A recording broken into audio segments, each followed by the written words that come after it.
अगले एपिसोड में आप देखेंगे कि जैसे ही ईमान शादी से इनकार कर देगी तो बारात वापस चली जाएगी। एन मौके पे जब ईमान शादी से इनकार करेगी तो ये सदमा उसके वालिद साहब बर्दाश्त नहीं कर पाएंगे, तो उनको हार्ट अटैक आ जाएगा, जिसको लेकर ईमान और बाकी सारे उसको लेकर हॉस्पिटल चले जाएंगे। वहाँ जाके पता चलेगा कि उनको तो कैंसर है, और उनको ये भी पता चलेगा कि उनका कैंसर लास्ट स्टेज पर है। लेकिन आलम साहब उसकी कोई बात नहीं सुनेंगे। जब ईमान उनको अपना इलाज करवाने के लिए कहेगी तो आलम साहब उनकी कोई बात नहीं सुनेंगे। ये चीज़ ईमान को परेशान कर देगी और ईमान उनको कहेगी कि आप जो कहेंगे मैं वही करूँगी। दूसरी तरफ आप ये भी देखेंगे कि सलार के साथ अब सब कुछ अच्छा होने जा रहा है, क्योंकि अब उसके ताया अब्बू आ चुके हैं जो उसका हक दिलवा के रहेंगे।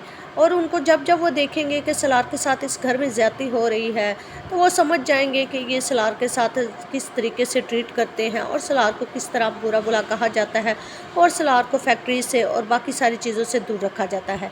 अब उनके जो ताया अब्बू हैं वो कोशिश करेंगे कि किसी न किसी तरीके से वो सलार को उसका हक दिलवा सके। दूसरी तरफ ऐसा लगता है कि आलम साहब ईमान की कोई बात नहीं मानेंगे, जिस पर जब ईमान कहेगी कि वो जो कहेंगे वो वही करेगी तो आलम साहब उसको सलार के साथ शादी करने के लिए कहेंगे। ऐसा लगता है कि इसी तरह सलार के साथ उसकी शादी हो जाएगी। फिर आप ये भी देखेंगे कि ईमान की बहन कहेगी कि अब शादी तो हो नहीं रही तो घर क्यों बाबा बेचे, लेकिन उसका शौहर कहेगा कि नहीं, उनको बेचना चाहिए, हमें अपना हिस्सा लेना है। वो अपने हिस्सा लेने के लिए भी बात। दूसरी तरफ जैन की फूफो को पता चल चुका है कि शादी ख़त्म करवाने में के पीछे जैन की वालदा का ही हाथ है।